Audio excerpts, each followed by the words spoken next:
Саламатсыздар ма?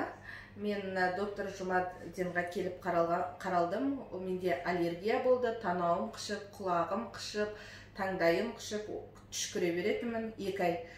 Содан осы кісіні жұмыстағы бір баладан естіп осы кісіге келіп қаралдым. 10 күн система алдым, арқамнан хижама жасаттым.